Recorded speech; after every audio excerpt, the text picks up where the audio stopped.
The Voynich Manuscript, hidden in the Beinecke Rare Book and Manuscript Library at Yale University, is a book that defies explanation. Known as the Voynich Manuscript, this 240-page text has baffled scholars, cryptographers, and codebreakers for over a century. The manuscript is written in an unknown script, accompanied by illustrations of plants that don't exist in the natural world, astrological diagrams, and strange sequences of what appear to be recipes or medical instructions. At first glance, it looks like something out of a fantasy novel, but no one has ever been able to figure out what it means or why it was created. The manuscript first came to light in 1912 when it was purchased by a rare book dealer named Wilfrid Voynich. However, carbon dating has revealed that the parchment dates back to the early 15th century, placing its origins in the late medieval period.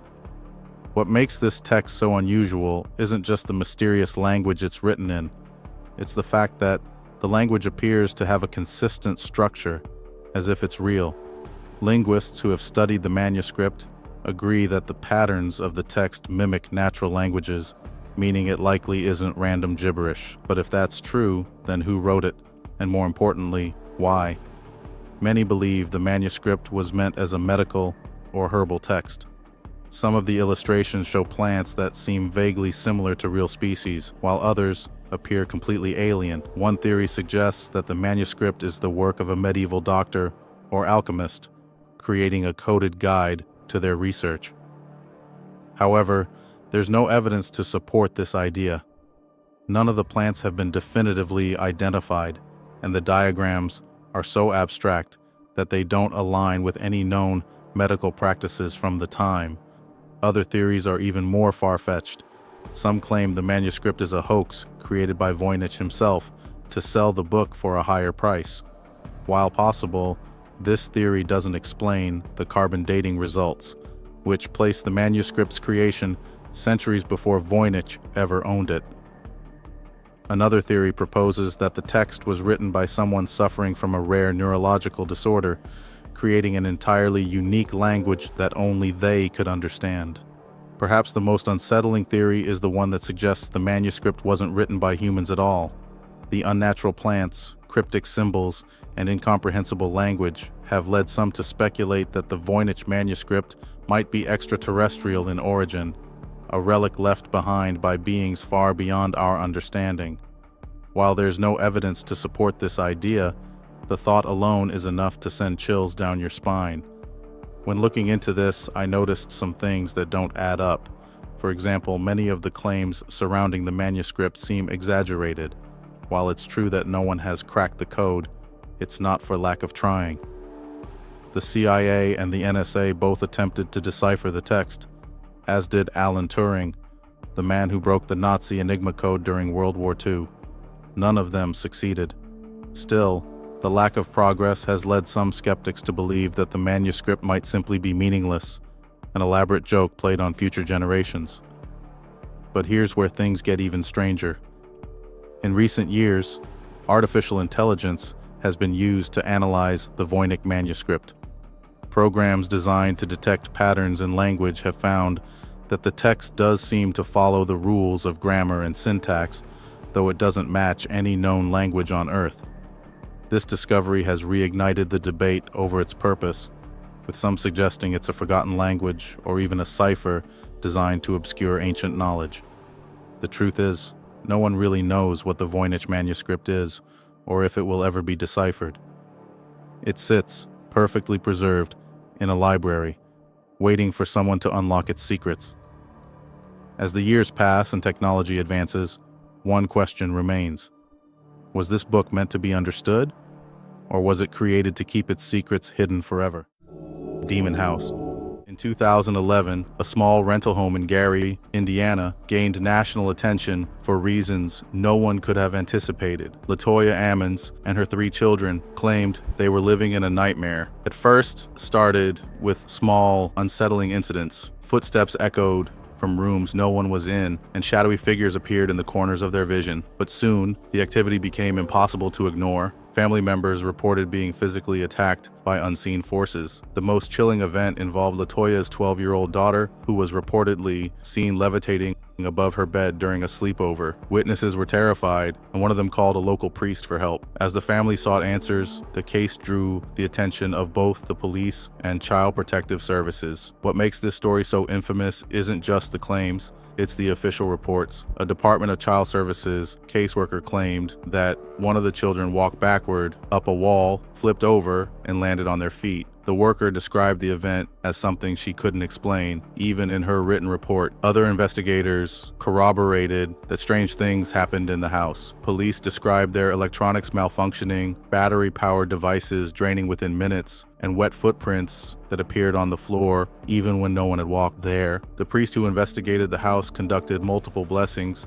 but they didn't seem to work. Eventually, the family was forced to leave, and LaToya turned to her church for help. By this point, word had spread, and skeptics started looking into the case. Some claimed it was all an elaborate hoax for media attention or financial gain. Others believed the family was suffering from a form of shared delusion, often called folie à deux, where groups of people influence each other into believing something unreal. When looking into this case, one thing becomes clear. While the testimonies are chilling, they rely heavily on first-hand accounts. No definitive proof, like video or photographic evidence, has ever been made public. This lack of evidence fuels both skepticism and the mystery, leaving the story in a strange limbo between the believable and the unexplainable. In 2016, the house was demolished by paranormal investigator Zach Bagans, who bought the property and then tore it down. He claimed the building was too dangerous to remain standing, but skeptics argue this was simply a way to boost the legend of the Demon House. Despite the unanswered questions, many people who entered the home walked away convinced that something was wrong. Whether the events were paranormal, psychological, or something else entirely, the Demon House remains one of the most infamous cases of alleged hauntings in recent history. Whatever truly happened in that small Indiana home may never be known, but for those who lived through it, the fear was undeniably real. The hum. In towns scattered across the world, a strange sound has been reported, one that seems to have no source. Known simply as the hum, it's described as a low-frequency drone, like a distant engine running just at the edge of perception. What makes it so bizarre is that not everyone hears it.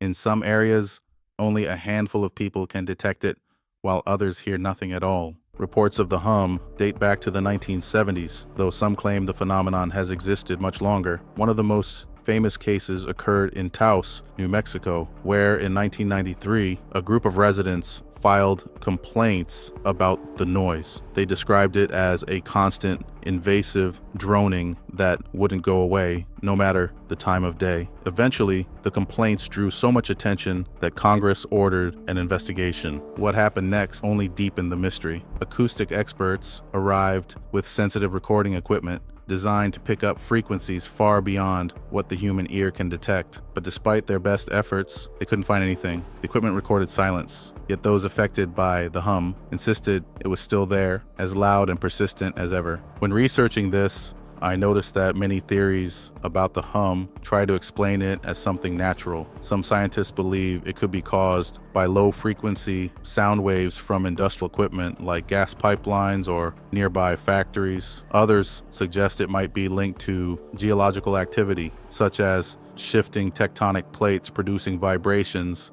that only certain people can hear. But these explanations have one major flaw. They don't account for why the hum has been reported in areas without factories, pipelines, or significant seismic activity. Then there's the theory that the hum is purely psychological. A constant ringing or buzzing in the ears are often mentioned as a possible explanation, but people who've experienced the hum are adamant that it's not the same. Tinnitus is internal, but the hum, they say, is external, something they can feel, not just hear. Many also report physical symptoms like headaches, nausea, and insomnia, which only add to the confusion. Perhaps the most unsettling aspect of the hum is that it seems to follow people. In some cases, individuals have left their homes or even relocated entirely, hoping to escape the sound. But for many, it doesn't matter where they go, the noise finds them. This has led to more speculative theories, like secret government experiments or low-frequency sound weapons. Others go even further, claiming the hum could be extraterrestrial in origin, a signal designed for someone or something far beyond human understanding. While these ideas are impossible to prove, they highlight just how little we know about this phenomenon. For now, the hum remains unexplained. There are no recordings, no definitive patterns, and no clear answers. All that's left are the accounts of those who hear it, accounts that, no matter how skeptically viewed, are impossible to ignore. The Black-Eyed Children.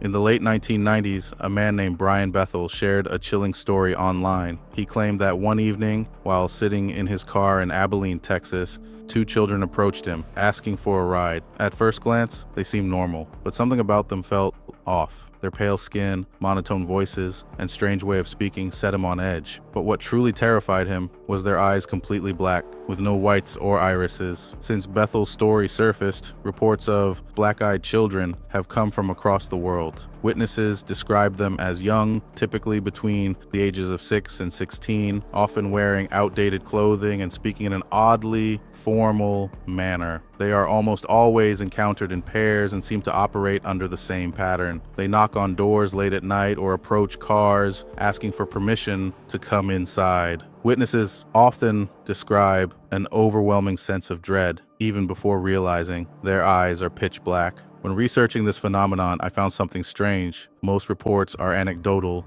with no physical evidence to back them up. Skeptics argue that these stories are nothing more than urban legends or shared hallucinations fueled by internet forums and horror fiction. But what makes the Black-Eyed Children so unsettling is the consistency across these accounts. Even those who had never heard of the phenomenon before their encounter describe the same eerie details: the unnatural black eyes, the monotone voices, and the feeling of paralyzing fear. Some theories suggest the children are extraterrestrials, blending in with humans, but failing to perfect their disguises. Others believe they could be demonic entities, preying on the vulnerable by requesting an invitation, a concept that mirrors folklore about vampires. But there's no proof to confirm any of these ideas, leaving the Black-Eyed Children as nothing more than an enigma. What stands out the most, however, is the psychological impact these encounters seem to have on witnesses. Many describe being